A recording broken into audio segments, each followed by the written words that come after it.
and welcome to another deep dive. We're tackling one of Shakespeare's most well-known comedies today, The Taming of the Shrew. Yeah, it's a classic, isn't it? We're going to break down the plot, dig into the language, and see what kinds of themes we can pull out of this one. Okay, so right off the bat, The Taming of the Shrew is a bit different than your average play. It starts off with what we call a framing device. It's a play within a play. Yeah, it's like Shakespeare's messing with us a little bit, like he's blurring the lines between what's real and what's performance. So it starts with this nobleman who decides to play a trick on a drunk guy, convincing him that he's actually a lord. And then they perform the taming of the shrew for him, right? Right. It's like this added layer of entertainment. And then within this whole setup, we get to meet our main characters, one of those being, of course, Katherina the shrew herself. Yeah, the infamous Katherina. Right, she's famous for being outspoken and rebellious, especially when you compare her to her younger sister, Bianca. Bianca's more the ideal woman for that time, very obedient. So that contrast tells us a lot about how marriage and women were viewed back then. Yeah, you can really see how much pressure there was on women to fit into these narrow roles. And then into all of this walks Petruchio. Oh yeah, Petruchio. He's determined to tame Katherina. And he goes to some pretty wild lengths to do it. That he does. But what's interesting is how he goes about it. Unlike, some folk tales, he doesn't use physical force. Oh, so it's more mental. Exactly. Petruchio uses psychological manipulation, things like keeping her from sleeping, disagreeing with everything she says, just completely turning her world upside down. It's actually kind of similar to tactics they use to break the will of prisoners, which is, a little creepy when you think about it. Whoa, that is a disturbing comparison. It really makes you think about what taming really means, doesn't it? Definitely. It becomes this battle of wills, and as all of this is going on, we have Bianca's suitors trying to win her hand in marriage. So we've got disguises, mistaken identities, the whole works. So there's this other plot line running parallel to the whole taming thing. Yeah, exactly. It's like Shakespeare's juggling two plays at once, and he manages to make commentary on the social dynamics of his time in both. So we've got, Lucentio and Hortensio, two of Bianca's suitors who are using disguises to try to get closer to her. One of them even pretends to be a Latin tutor, which I find kind of fun. Oh yeah, that's classic Shakespeare, right? Full of mistaken identities and funny situations. Totally. And then we have Tranio, who is Lucentio's servant, pretending to be his master. It just adds another layer of chaos to the whole thing. But it also brings up this theme of appearances being deceiving, which we see throughout the play. I see, yeah. So we have these two stories running alongside each other, each with their own unique humor and social commentary. But where did Shakespeare get this whole taming of the shrew thing from? Did he invent that? Well, not entirely. It was a pretty common theme back in the day, like in folk tales and ballads and stuff. There's even this old ballad, it's called a Merry Jest of a Shrewd and Cursed Wife. And in that one, the husband literally beats his wife into submission. Oh, wow. That's pretty intense. So it seems like Shakespeare chose to focus on the mental aspect instead of the physical. Right, and that makes a big difference when it comes to understanding what he was trying to say.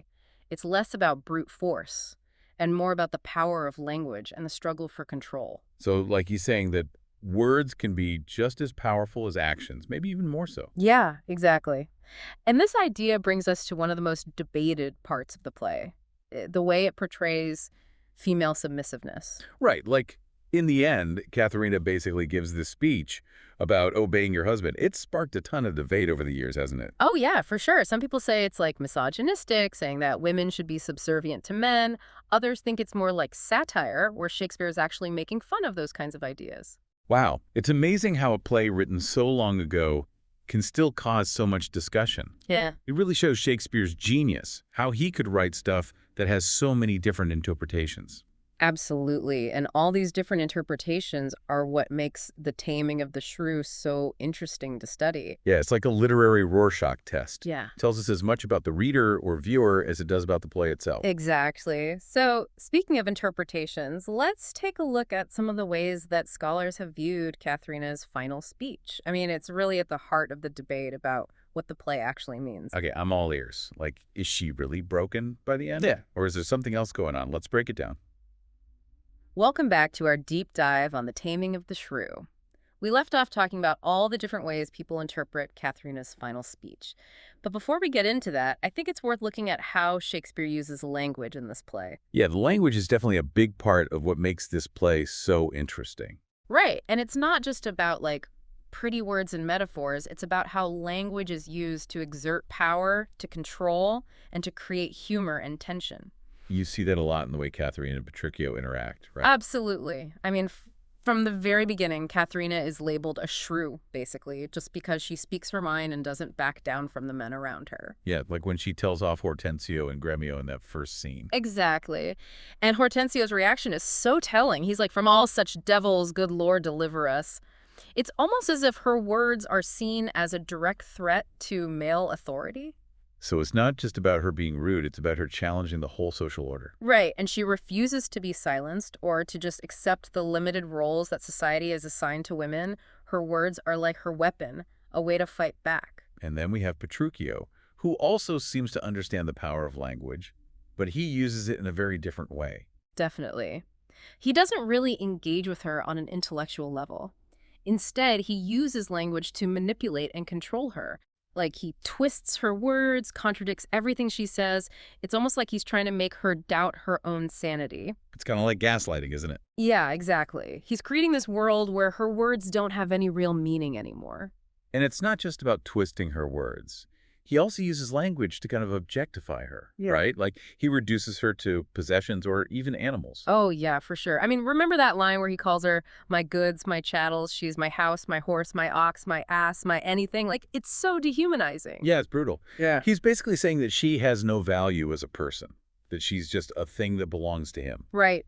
And the animal comparisons are really interesting, too. Like, he keeps comparing her to a hawk, which brings up all these ideas about hunting and taming wild creatures. So he sees her as this wild animal that needs to be broken and controlled. Exactly. And all of this really reinforces these traditional ideas about male dominance and female submission, which the play is both exploring and, some would argue, critiquing. Right. But to be fair, Katherina isn't always just sitting there taking it. Like, Yeah. she often fights back with her own sharp wit, and she even uses those same animal comparisons to insult him back. That's true. It becomes this really intense verbal duel between them. They're both using language as a weapon. Yeah.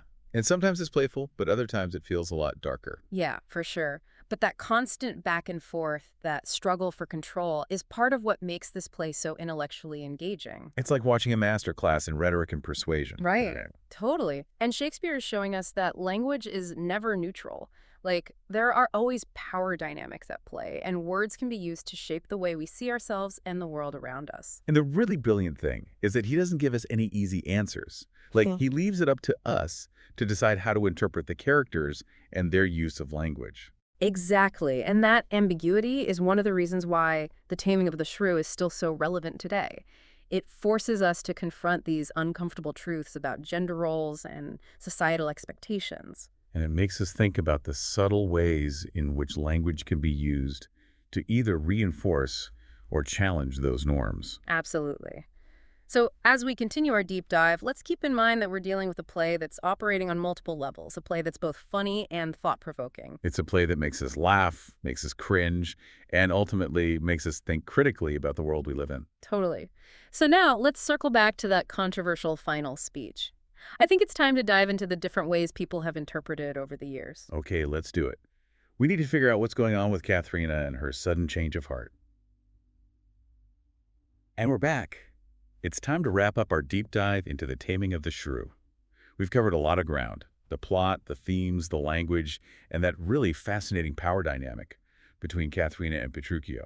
And now it's time to face the music and tackle that final speech, the one that's been haunting audiences for centuries. Yeah, that's the big one. Katherina goes from being this defiant, independent woman to, well, a seemingly obedient wife. It's confusing, to say the least. Some people see it as empowering, others see it as deeply problematic. What are your thoughts? You know, it's really not that straightforward. It all comes down to how you choose to interpret Katharina's words and actions. I mean, has she truly changed?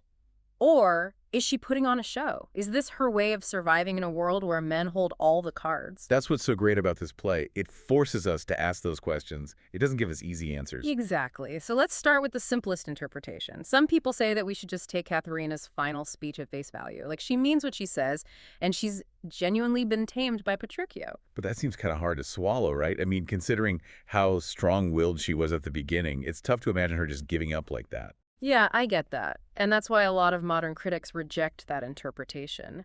They see the play as a satire of misogyny, where Shakespeare is poking fun at the whole idea of male dominance and female submission. So they think he's holding up a mirror to society and saying, look how absurd this is. Exactly.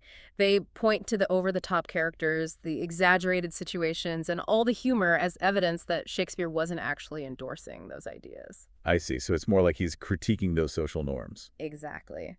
And then there's a third interpretation, which I find really interesting. Some scholars believe that Katherina's final speech is actually a brilliant act of irony. They argue that she hasn't been tamed at all, but she's playing a role to outsmart Petruchio. Oh, wow. So she's basically using her intelligence to navigate a really difficult situation, even if it means pretending to be submissive. Exactly. This interpretation sees Katherina as a survivor, not a victim. Like, she knows the rules of the game, and she's using them to her advantage. I like that. It turns her into this strategic, cunning character, rather than someone who's just been defeated. Right. It reminds us that things aren't always what they seem, especially when it comes to gender roles and power dynamics. So ultimately, it's up to us, the audience, to decide how to interpret Katherina's transformation. Shakespeare gives us the pieces, but he doesn't put the puzzle together for us. We have to figure out what the picture looks like. And that's the beauty of great literature, right? It makes us think. It challenges our assumptions, and it forces us to confront these complicated issues. Absolutely. The Taming of the Shrew is still relevant today, precisely because it raises these timeless questions about gender, power, and the masks we wear to navigate the world. So we may not have all the answers, but hopefully this deep dive has given you some new ways to think about this complex and fascinating play. Yeah. Remember, there's no right or wrong answer when it comes to interpreting literature. The joy is in the journey, the exploration, and the ongoing conversation. And on that note, we want to hear from you. Mm-hmm. What are your thoughts on Katherina's journey? Is she a victim, a survivor, or something else entirely? Let us know. And until next time, keep diving deep.